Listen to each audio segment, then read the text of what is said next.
In April 2011, Holly Bobo, a 20-year-old nursing student, went missing from her own backyard.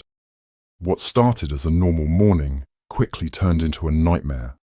Just like that, she disappeared without a trace. What followed was a huge search effort, but it was slowed down by delays and mistakes. The mystery of her disappearance shocked the community and the whole country. The police arrested several people, but all of them said they were innocent, even though they were linked to that day. As the community grew more upset, the police became desperate, causing people to question if they were doing their jobs right, which only made things more confusing. Come with us as we try to piece together what happened that day. Holly Bobo was born on October 12, 1990, in a small town called Darden in Tennessee. She grew up in this quiet town where everyone knew each other and people felt safe. Holly was a kind and caring person who loved helping others.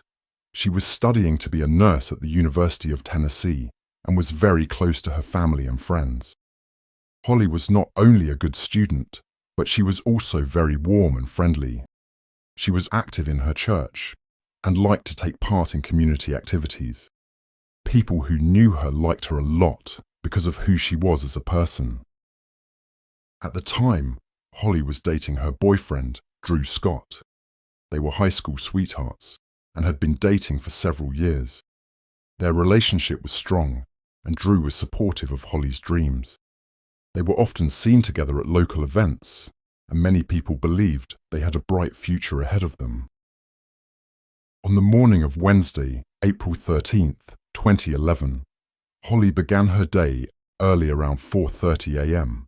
She sat up at the kitchen table, getting ready to study. She worked through her notes until her phone started ringing around 7:30 a.m. It was her boyfriend, Drew.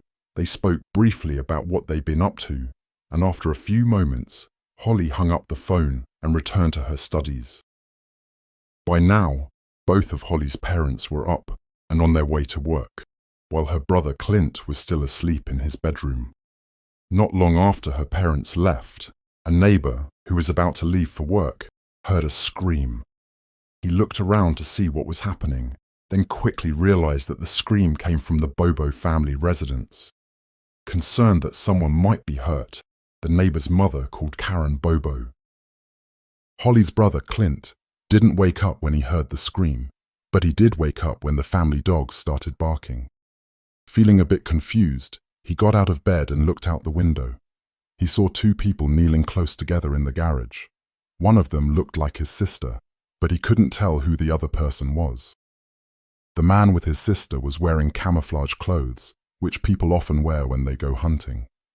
Since Drew, Holly's boyfriend, liked to hunt, her brother thought it might be him talking to Holly. But Clint couldn't hear what they were saying. He could see that Holly was upset. She didn't look happy, and her body language showed that something was wrong. As Clint kept watching, he heard Holly say, "No." Clint was curious about what was happening, so he picked up his phone and called his mom. He asked if Holly was going to school or if she was with Drew. His mom felt a sudden fear and said, "That isn't Drew." Clint, still unsure, asked if she was certain, and then his mom hung up the phone. Clint looked out the window again. He saw the two people walking quickly toward the woods. Now that he could see better, Clint realized the man with his sister was much bigger than Drew. Worried, he tried to call Holly, but she didn't answer. He also tried calling Drew, but Drew didn't pick up either. Meanwhile, Clint's mom, who was very scared, called 911. But because she was calling from work and not home, she reached the wrong 911 office, and they couldn't help. Frustrated and scared, she called Clint again. Clint told her what he had just seen. His mom quickly told him to hang up, call 911 himself, and grab a gun. As soon as the call ended, Clint did what his mom told him. He grabbed a gun and went outside to find the two people. When he checked the garage, he saw something scary, bloodstains on the floor. Realizing this was very serious, he called the police. Just 10 minutes later, the police arrived at the house and started investigating Holly's sudden disappearance. Clint described the man he saw as being between 5'10" and 6 feet tall and weighing around 200 pounds. He also remembered that the man had long hair, long enough to stick out from under his cap and cover his neck. The man was wearing camouflage clothing from head to toe, with a pattern called mossy oak, and his voice was deep and low. All of these clues made it clear that the man who took Holly was not her boyfriend, Drew. As the investigation continued, the police learned that Holly's cell phone had sent signals as she moved northward into the woods. The phone stayed in one place for about 30 minutes.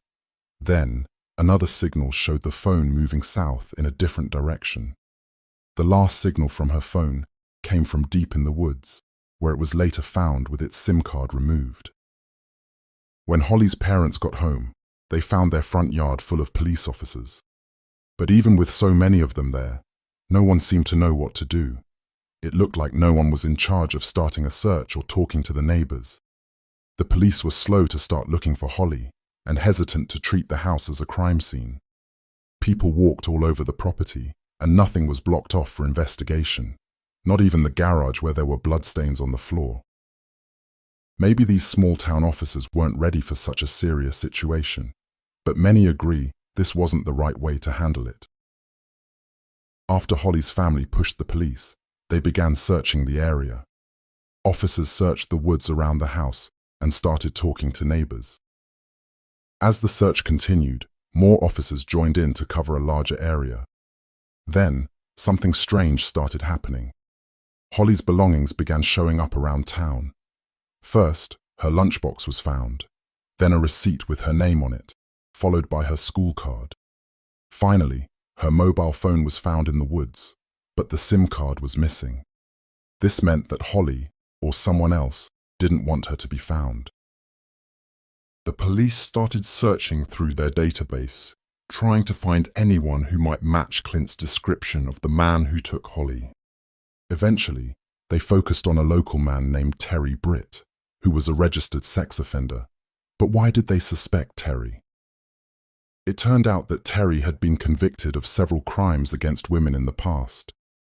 These women were around the same age and size as Holly, which worried the police. Terry also matched Clint's description.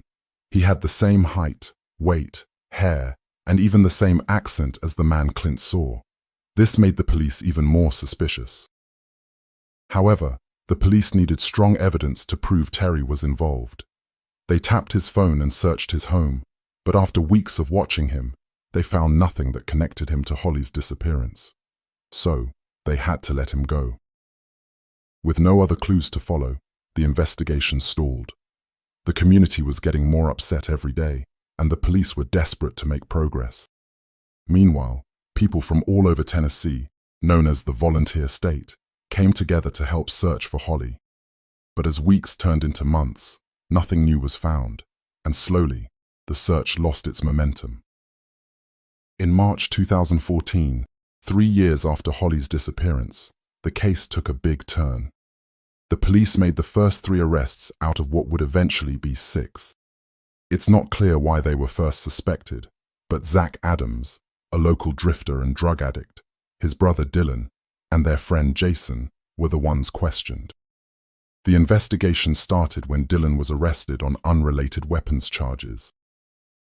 After this arrest, Dylan confessed that he had seen Holly after she was kidnapped, and that she was at his brother's house. Dylan said that on the day Holly was taken, he went to his brother's house to pick up his vehicle.